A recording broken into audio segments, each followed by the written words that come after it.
going on a date.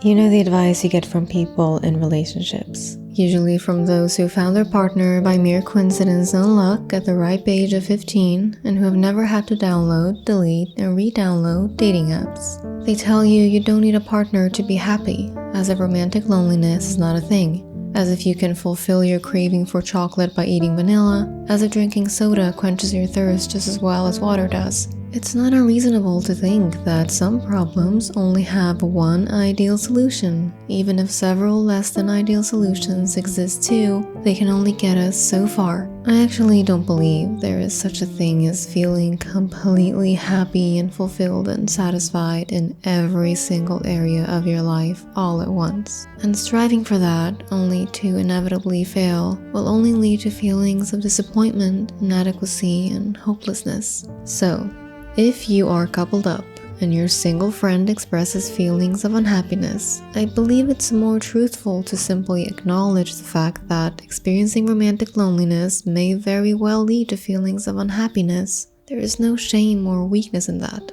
But there is a spectrum, I think. Let's paint the picture here. So on one end, we have the healthy single, and on the other hand, we have the unhealthy single. I think the healthy single is someone who realizes that it's perfectly normal and okay to acknowledge and accept that they are experiencing romantic loneliness. They feel no need to pretend like their feelings are any different than they actually are. But they're still going about their life as usual, and they have other sources of happiness and fulfillment. The unhealthy single lets this one area of unhappiness lay dark cloud over everything else in their life. They completely lose themselves and their sense of self-worth because of this one thing they feel is missing. They believe they are incapable of experiencing joy unless they have a partner by their side. Another popular piece of advice is that if you're single, it's because you need to improve something about yourself or work on yourself. Now, part of this advice, I believe, is meant to be interpreted as focus less on dating and focus more on simply going about your life and doing things that are good for you and that you enjoy. But I still dislike this advice. Jag älskar dig så mycket. Oj. Oj, vilken fin gäsp, älskling. Oj.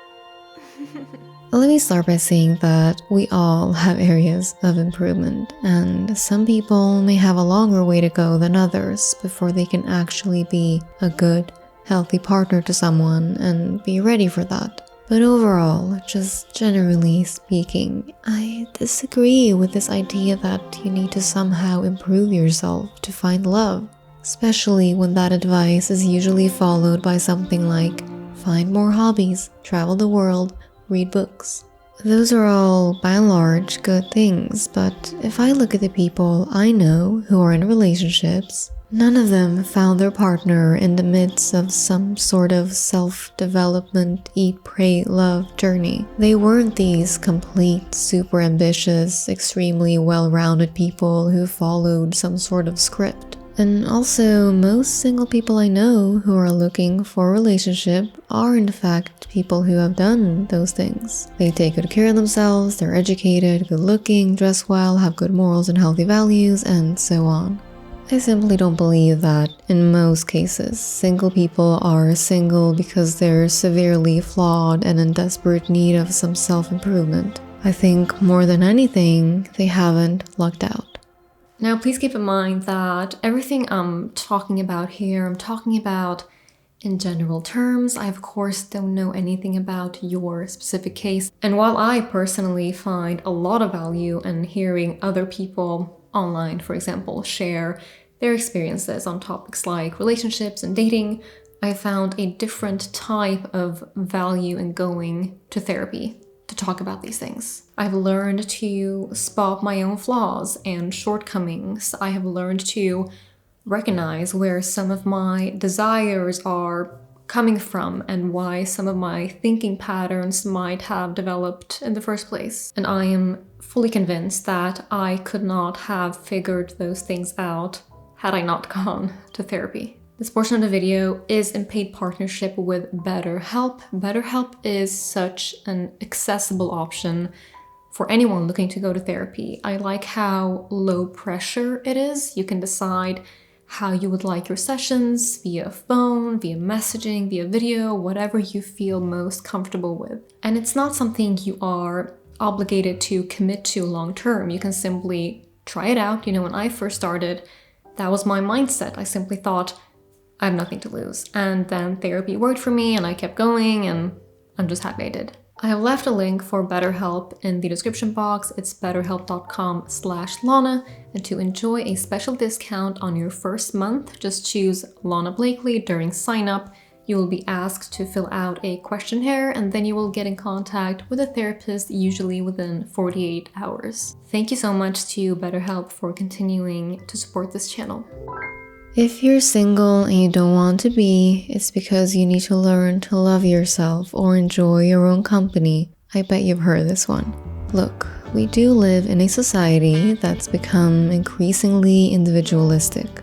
About half of all homes here in Stockholm are people who live alone. The culture in most Western countries aren't very community focused. Therefore, I think it's become crucial to learn to be self-sufficient. I know that if I depended on always having someone with me to go out and eat, to travel, to go shopping, to go to museums, or whatever it might be, I would very rarely go. My schedule simply won't always align with someone else's, and not everyone has the same interests as I do, and also sometimes I simply prefer doing stuff alone. I'm not always in the mood to converse or to sync my walking pace to someone else's or to take their keto diet into consideration. So, learning to do things alone, to enjoy your own company, and not only to enjoy it, but to actually think that you're cool and fun to be around, I believe is an important skill. But when it comes to dating advice, I think this idea that the reason someone prefers not to be single is because they don't have enough love or appreciation for themselves is fundamentally flawed, as if loving yourself will get rid of the longing for romantic love and partnership. I would go as far as saying it's factually flawed. Even though culture is changing, our biology is not. Humans, by and large, want to be with other people. We want to connect, and far too often I see people wear this "I enjoy my own company" rhetoric like a badge of honor, as if there's only strength in independence and solitude. But we rarely acknowledge the strength in valuing community, love, and partnership. Personally, I have traveled alone plenty, and I've had many moments of, I'm so glad to be doing this alone, at my own pace, it's so peaceful and fun. I also had moments where I wished I wasn't alone, for someone besides the waiter to ask me what I think of the food and if I would like some dessert. You can enjoy your own company, and you can also wish you had someone to share life with. You can love yourself and still feel like there's plenty of love to give to another person. It's not either or, it's not black and white.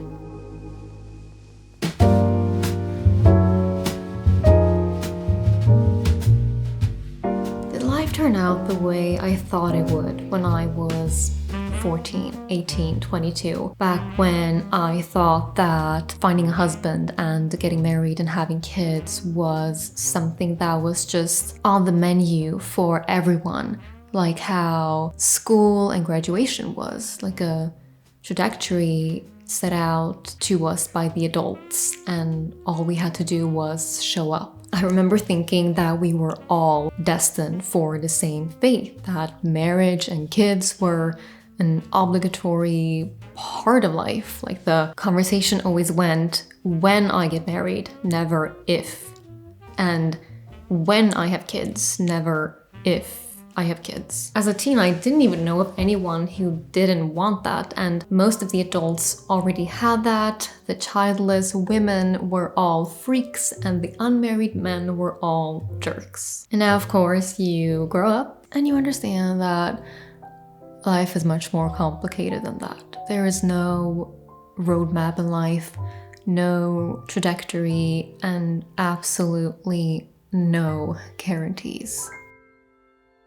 Now, as someone who has been coupled up been in long-term relationships, and have been single, I've come to appreciate the good and the bad of both sides. If there was a hierarchy, I think it would look something like this. At the top, we would have being in a strong, healthy, fulfilling relationship. I believe this is rare. I believe this is not the majority of relationships you know and see, but I believe it's how the majority of people would choose to live if they could.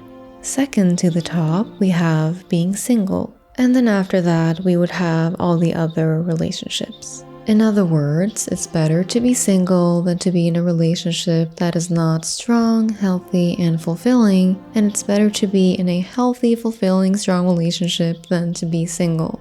In my opinion, at least. Nothing beats that feeling. To be loved by someone who means so much to you. It's the feeling of going down a steep roller coaster and drinking a warm beverage on a perfect autumn day, both simultaneously. You feel lucky, but being a healthy single is a close second.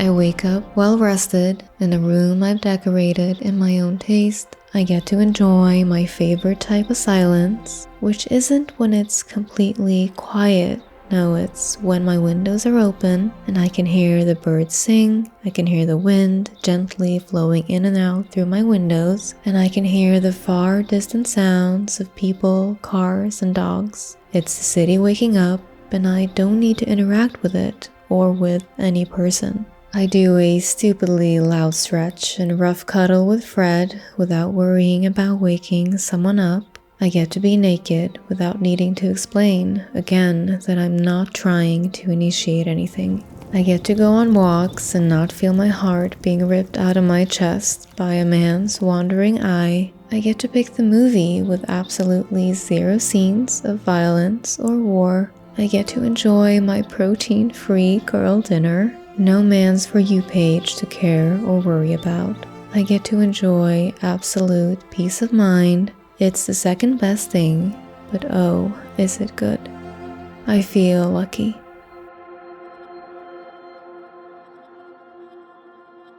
Okay, so how did the date go? I feel like something happens when you get older. I don't know if it's maturity or that you simply gain more life experience, where it becomes more and more difficult to become interested in another person and to feel enough curiosity and excitement about them where you would like to continue going on to see where things could go. And I feel like you become a lot more analytical and risk aware, which filters out a lot of people. I feel like now, compared to when I was under 25, I consider a lot more things when it comes to the values we share, the compatibility overall, where I'm not as willing to just go with the flow without considering the future. Something definitely happens when your frontal lobe becomes fully developed, and it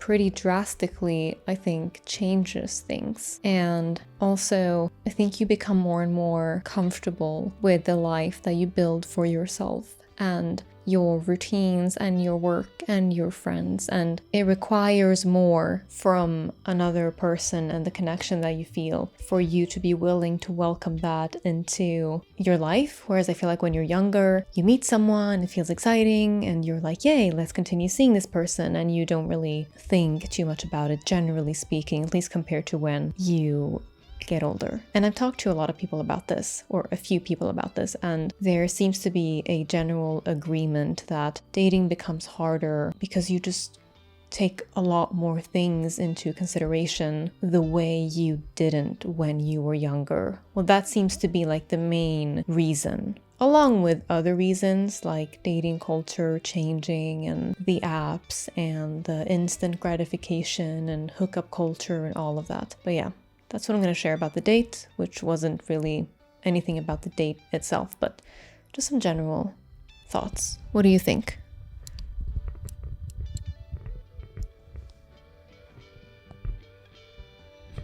Ska du säga något? Okej, då säger vi godnatt. All right, good night.